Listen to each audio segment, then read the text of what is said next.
আর টি10 খুব ফাস্ট খেলা আসলে ভাই, কোনো ডিফেন্স বা বল দেখার টাইম নাই, যেটা আমি জিম্বাবুয়েতে বুঝেছি। ম্যানেজমেন্ট তো ভালো ভাই, আসলে এর আগেও খেলেছে ঢাকা টিমে। এবার এটা বিষয়টা আলাদা। এবার যেহেতু সাকিব খান হিরো আমাদের, ওর আন্ডারে খেলবো, ওর আন্ডারে টিম আমাদের, তো একটা একটা ভাই তো থাকবেই। তারপর আপনার তার সাপোর্ট আছেন ঢাকা টিমেরই, সো ইনশাল্লাহ দোয়া করেন কি হয়। টি10 খেলেছেন, সাকিব আল হাসানের সাথে কোনো কনভারসেশন হয়েছে? দেখছেন না, ফাংশনের সাথে করছিলাম আমরা, গল্পই তো করছিলাম। তবে তেমন কোনো গল্প না, এই ভাইয়া কেমন আছেন, কি খবর, নেক্সট কোথায় যাচ্ছেন, খেলতে কেমন আছেন, একটু কি ভাই। আর তেমন কিছু বলার মতো আমার ইয়েও ছিল না, মানে হয়তো বা মানুষ হয় না অনেক সময় মানুষ ছোটো ভাই আসছি বা বড় ভাই একটা কি বলবো না বলবো, বাট আমরা সবসময় আমি মোসাইদের সব চেষ্টা করছি যে ওনাকে একটু সব কিছু খবর টবর, দেশের কী অবস্থা হচ্ছে বা কেমন আছেন, কেমন যাচ্ছে খেলাধুলা, এগুলো নিয়ে বেশি কথা হয়েছে। একটা সাপ্লিমেন্টারি প্রশ্ন, সেটা হচ্ছে একটা হার্ড টাইমের মধ্য দিয়ে উনি যাচ্ছেন সাকিব আল হাসান, আপনি সবাই জানি, আমরা বলার ব্যাখ্যা করার আসলে দরকার নেই। ওনাকে কেমন দেখেছেন, ওনার মনোভাবটা কেমন দেখেছেন? দেখে তো মনে হয় খুব চিল আছে ভাই, আসলে অলওয়েজ চিল আছে আসলে। ব্যক্তিগত বিষয়টা আমি ভিতরে ঢুকতে পারি নাই, বাট আমার কাছে মনে হচ্ছে উনি খুব চিল আছে এবং উনি খুব এনজয় করছে ওনার লাইফটা বাইরে, তো হোপফুলি উনি এনজয় করছে। পরীক্ষা কবে দেবেন কোনো কথা হয়েছে? পরীক্ষা তো হয়ে গেছে 21 তারিখে মনে হয়। গত বিপিএলে আপনি দল পাননি, মাঝখানে অনেক দিনই আপনি আসলে প্রতিযোগিতামূলক ক্রিকেটের বাইরে বলা যায়, এনসিএল এ লঙ্গার ভার্সনটাও খেলা হয়নি। তো এখন কি মনে হয় বাংলা টাইগার্সের হয়ে যে লঙ্কা টি10 খেললেন, বেশ যে কয়টা ম্যাচ খেলেছেন আপনার কন্ট্রিবিউশন ছিল প্রায় প্রতিটা ম্যাচেই 200 স্ট্রাইক রেট, 200-এর বেশি স্ট্রাইক রেট ব্যাট করেছেন, এখন কি মনে হয় আগের চেয়ে কনফিডেন্সটা ব্যাক করেছে? প্রথম প্রশ্ন অ্যান্সার দিই, বিপিএল খেলি নাই আসলে, এটা তো আমার হাতে না আসলে, এটা যার যার টিমের ব্যাপার, সে ওদের প্ল্যানিংয়ের বিষয় আর কি। টিম চান্স পাইনি, আবার চান্স পেয়েছি, এটা আমার কামব্যাক আছে বিপিএলের জন্য। আর বাংলা টাইগার্স যেটা বলছেন, যেটা আমার রোল ছিল, টিমের রোল। আর টি10 খুব ফাস্ট খেলা আসলে ভাই, কোনো ডিফেন্স বা বল দেখার টাইম নাই, যেটা আমি জিম্বাবুয়েতে বুঝেছি। প্রথম 2 ম্যাচ বোঝার পরে বুঝছেন এখানে আসলে টাইম নেওয়ার সময় নাই। তো এটা খুব ভালো একটা হ্যাবিট আমার জন্য, বিশেষ করে আমি যে লেভেলে খেলি বা যে পজিশনে খেলি, আমার গেম চেঞ্জটা খুব ভালো হয়েছে। এবং রাজশাহীতে যে প্র্যাকটিসটা করেছি আমি, এখান থেকে কনফিডেন্স নিয়ে আমি বাংলা টাইগার্সে গেছি, এটাই ইউটিলাইজ করেছি, চেষ্টা করেছি এখান থেকে কীভাবে রান করা যায়, কীভাবে আমার স্ট্রাইকটা বাড়ানো যায়, আর টিম হিসেবে খেলা যায়। তো এই জন্য হয়তো ভালো হয়েছে আলহামদুলিল্লাহ। কনফিডেন্সটা কি ব্যাক করেছে? আগের যে কনফিডেন্সটা আপনার ছিল? হ্যাঁ, কনফিডেন্সটা অবশ্যই বেড়েছে, যেহেতু একটা ভালো টুর্নামেন্ট গেছে আমার। যতটুকু খেলি না কেন, আমার কাছে মনে হয় আমি কনফিডেন্সটা ফিরে পেয়েছি। বিপিএলটা যদিও যেটা শুরু করলেন আপনি, যে গতবার পাননি, এবার পেয়েছেন, হয়তো বা কাজ করবে না কোনো নার্ভাসনেস বা নতুন কিছু করতে হচ্ছে না, তারপরে কি মনে হয় যে এই বিপিএলটাতে আপনাকে অনেক কিছু প্রমাণ করার আছে এখন, বা নিজের যে ক্যাপাবিলিটি আছে যে শো করার মতো আছে? না, প্রমাণ তো ভাই আগে করেছি অনেক আগে, বাট আমি নিজেকে মেলে ধরতে পারি, এটা ইম্পর্টেন্ট আমার জন্য, লাইফের জন্য। আর কনফিডেন্স যেটা বললেন যে আমি একটা বড় টুর্নামেন্ট খেলে এসেছি শ্রীলঙ্কাতে, ওইটা ইন্টারন্যাশনাল মধ্যে ধরা পড়ে। তো নার্ভাসটা, আই হোপ যে নার্ভাস হবো ইনশাল্লাহ। একটা ভালো রান করতে পারলে আমার কনফিডেন্স আরও বিল্ড আপ করবে, এবং টিমের যে রোল থাকবে, আমার যে টিমের যে সিচুয়েশন থাকবে, সেটা অনুযায়ী খেলার চেষ্টা করবো। টিমটা কেমন দেখছেন, এবং আপনিও বড় একটা রোল প্লে করবেন এই টিমটা, বুঝতেই পারছেন এবার দলগুলো এমনই হয়েছে, যারা লোকাল সাইনিং ভালো, লোকাল যে স্টারগুলো হয়েছেন তারাই কিন্তু ডিফারেন্সটা মেক করবে, সেই ক্ষেত্রে আপনার উপর অনেক বড় দায়িত্ব থাকবে। তো টিমটা কেমন দেখছেন এবং এইখানে আপনার রোলটা কতটা ইম্পর্টেন্ট হবে? টিম অনুযায়ী আমরা আলহামদুলিল্লাহ এখন পর্যন্ত ভালো আছি, লোকালও ভালো কালেকশন এবং বিদেশি ভালো কালেকশন যারা এখন পর্যন্ত খেলছে, এবং ইনপুট ভালো তাদের বিদেশি হয়ে। লোকাল যারা আছি তারা চেষ্টা করব আমরা বিদেশি সাপোর্ট না নেওয়ার জন্য, এবং আমার যে রোলটা, আমাকে যদি টিম যে রোল দিবে, হেড কোচ যে রোল দিবে, সেটা চেষ্টা করবো পালন করার জন্য। সাব্বির ভাই, সাধারণত যেটা দেখা যায় যে একটু সিনিয়র হয়ে গেলে দায়িত্ব যেমন বেশি থাকে, তারা আসলে বড় ইনিংস খেলার দিকে অনেক বেশি চেষ্টা তারা করেন।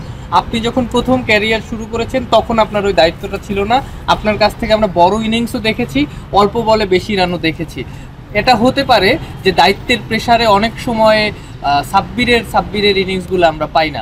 এবার আপনি কোচের কাছে এমন কিছু চাবেন কিনা যে আপনাকে একটা ফ্লেক্সিবল রোলে দিতে, যাতে আপনি আসলে ওই রকম দায়িত্বের প্রেশারটা না নিয়ে খেলতে পারেন?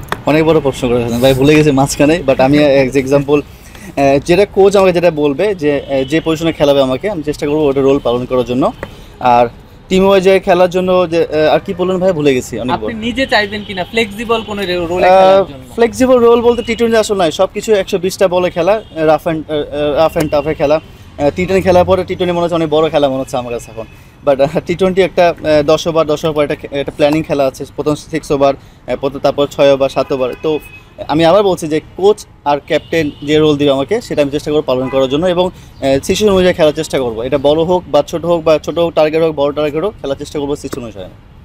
দর্শকদের মাঝে যে একটা প্রশ্ন থেকে থাকে সবসময়, যদিও হয়তো টু আর্লি সেটা এখন করার, কারণ আপনি ন্যাশনাল টিমে অনেক দিন নেই, অনেকেই সেই প্রশ্নটা করে থাকে সাব্বিরকে আবার দেখা যাবে কিনা, এবং সেভাবেই তৈরি হচ্ছে কিনা। তৈরি তো অবশ্যই হচ্ছে, এখনও তো বয়স বাকি আছে আমার এখনও। চেষ্টা করছি কাম ব্যাক করার জন্য, এই জন্য মাঠে আসতেছি, প্র্যাকটিস করছি, বিপিএলের সুযোগ পেয়েছি, বাইরের দেশে খেলতে যাচ্ছি। তো আশা তো সবাই করে এবং আমার ফ্যামিলিও আশা করে, আমিও আশা করি। তো আসলে আশাটা কীভাবে হবে সেটা ভালো খেলার পরে, তো চেষ্টা করবো ভালো খেলে আবার কাম ব্যাক করার জন্য। সাব্বির ভাই, খেলা নিয়ে অথবা দল নিয়ে সাকিব ভাইয়ের সাথে কোনো কথা? সাকিব ভাইয়ের সাথে আমার একবারই দেখা হয়েছে, একটা শ্যুট ছিল ওনাদের আমার ঢাকার হয়ে, মাঝখানে অনেক কথা হয়েছে। উনিও টিম নিয়ে খুব আশাবাদী এবং আমিও খুব আশাবাদী। কতটা আশাবাদী? আমার কিন্তু আশাবাদী বলে তো ঢাকার ক্যাপিটালস নিয়েছে, তো চেষ্টা করবো আশাটা রাখার জন্য। ক্যামেরার সামনে ঢাকা ক্যাপিটাল আপনারা কিনার পর ফেসবুকে পোস্ট দিয়েছিল, এবং মোস্ট সবচেয়ে বেশি ভাইরাল আপনার পোস্টটা, মানুষ এখন আপনাকে অনেক বেশি ভালোবাসে। আসলে মাঠে আমরা 2015-16 আপনার যে ফার্মাসি লিগে 100 দেখেছিলাম, বিপিএল এবার সেটা আমরা দেখতে পাবো কিনা? ভালো মানুষ তো সবসময় ভালোবাসে, মাঠে বাইরেও ভালোবাসে, গ্যালারিতে ভালোবাসে, এবং ফ্যামিলি মেম্বারও ভালোবাসে। চেষ্টা করব যেভাবে আমি প্র্যাকটিস করেছি, যেভাবে 15-16তে প্র্যাকটিস করেছি, ম্যাচ খেলেছি, ওই কনফিডেন্সটা আস্তে আস্তে ম্যাচ না খেলে আসলে কনফিডেন্স পাওয়া যায় না আসলে ভাইয়া, টু বি অনেস্ট। আসলে ন্যাশনালেও খেলি না আমি, টি20 খেলি না, আমি শ্রীলঙ্কা খেলেছি। এই কনফিডেন্সটা আমার খুব ইম্পর্টেন্ট ছিল আমার জন্য, একটা বড় ইভেন্ট খেলেছি, তো আমার কনফিডেন্স এখন পর্যন্ত ভালো আছে। তো চেষ্টা করবো এটাকে কনফিডেন্সের শেষ পর্যন্ত নিয়ে যাওয়ার জন্য। বিপিএল লেগে ম্যাচ খেলাটা বিপিএলে কতটা কাজে দিবে আপনাকে? অনেক বড় কাজে দিবে। যে রোলটা আমি খেলেছি, 5-6 খেলবো হয়তো, বা ওখানে আমি 5-6 10 পরে 5-6 খেলে আর কি, তো অনেক বড় রোল হবে আমার জন্য এবং কনফিডেন্সটা ভালো হবে ইনশাল্লাহ। সাব্বির ভাই, অনেকদিন তো দলের বাহিরে ছিলেন, আপনি আবার আসছেন, দেশীয় কোচদের মধ্যে কারো কাছে কোনো সাপোর্ট পেয়েছিলেন ইন্ডিভিজুয়াল যখন প্র্যাকটিস করেছিলেন? কোন দলে বাইরে ছিলাম, কোন দলে আসলাম? মানে এই যে এখন যে আবার বিপিএল আসছেন, আচ্ছা, আচ্ছা, গতবার আচ্ছা। বিপিএল তো আপনি ছিলেন। জি জি জি। তো এই যে একা একা আপনি যে প্র্যাকটিসটা করেছেন, সেক্ষেত্রে দেশীয় কোচদের মধ্যে সবচেয়ে সাপোর্ট কে বেশি? আমি মাঝখানে সালুদ্দিন স্যারের প্র্যাকটিস করেছি, মাঝখানে সুজন স্যারের সাথে আন্ডারে প্র্যাকটিস করেছি। তো ওনাদের সাথে মাঝে মাঝে কথা হয় আমার, এই বিষয়ে আর কারো লিঙ্ক আমার নাই, কারণ সবার সবার লিঙ্ক থাকে, সবার সবার গ্রুপ থাকে। তো আমার এই দুজনের সাথে আমার কথা হয়, স্যারের সাথে। তো ওনাদের বিষয়ে যেটা কথা বলেছি যে আমি কীভাবে প্র্যাকটিস করলে আমার ইমপ্রুভ হবে, বা আমি কোন প্র্যাকটিসটা করলে ইমপ্রুভ হবে, তো ওটাই আমি প্র্যাকটিস করেছি এবং রাশিদ ওটাই ইউটিলাইজ করার চেষ্টা করেছি, এবং টি10 এটাই প্র্যাকটিস করেছি, ম্যাচ খেলেছি এইভাবে। ভাই, এখনকার জাতীয় টিমে ফেরাটা কতটা চ্যালেঞ্জিং মনে করতেছেন? সবসময় চ্যালেঞ্জিং ভাই, ন্যাশনাল টিম তো এই মুহূর্তে আর ওই মুহূর্তে বলে কথা নয়, ভালো খেলে আমি ঢুকে যাবো, এটাই ইম্পর্টেন্ট। আপনার বাংলাদেশে ভালো করলে একটা লাইমলাইটে সবাই চলে আসে, আবার যখন খারাপ করে তখন লাইমলাইটের বাইরে চলে যায়। ওই সময়টা আসলে কতটা কঠিন থাকে, আবার ব্যাক করাটা আসলে কতটা কঠিন? আপনি তো এরকম একটা সময়ের মধ্য দিয়ে গেছেন গত 2-1 বছর। ডিপেন্ড করে ভাই, আপনি কোথায় প্র্যাকটিস করতে চাচ্ছেন। যদি আপনি মিরপুরে প্র্যাকটিস করেন, আসলে এটা অসম্ভব বিষয়, কারণ এখানে অনেকজন থাকে, যারা ন্যাশনাল প্লেয়ার 30 জন থাকবে, প্র্যাকটিস করবে।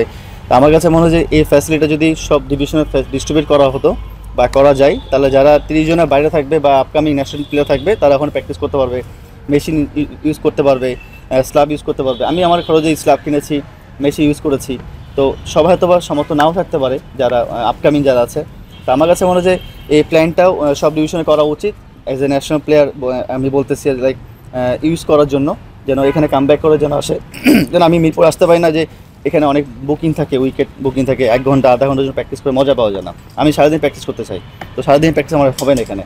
তো এই জন্য এই প্র্যাকটিসে যেন আমি আমার সিটিতে করতে পারি, আমি সেট আপ করি ওখানে, আমি সারাদিন ওখানে প্র্যাকটিস করি। তো আমার কাছে অ্যাজ এক্সাম্পল আমি আমার সেট আপ করে ফেলি, এখন বাকিটা আমি জানি না বিষয়টা। তো এই সেট আপটা যেন সব ডিভিশনে হয় আর কি। লাঞ্চকে আপনারা করাবেন ভাই? খিদা লাগছে ভাই। আর কোনো শেষ করে দিই। থ্যাংক ইউ ভাই, দোয়া রাখেন। Thank you.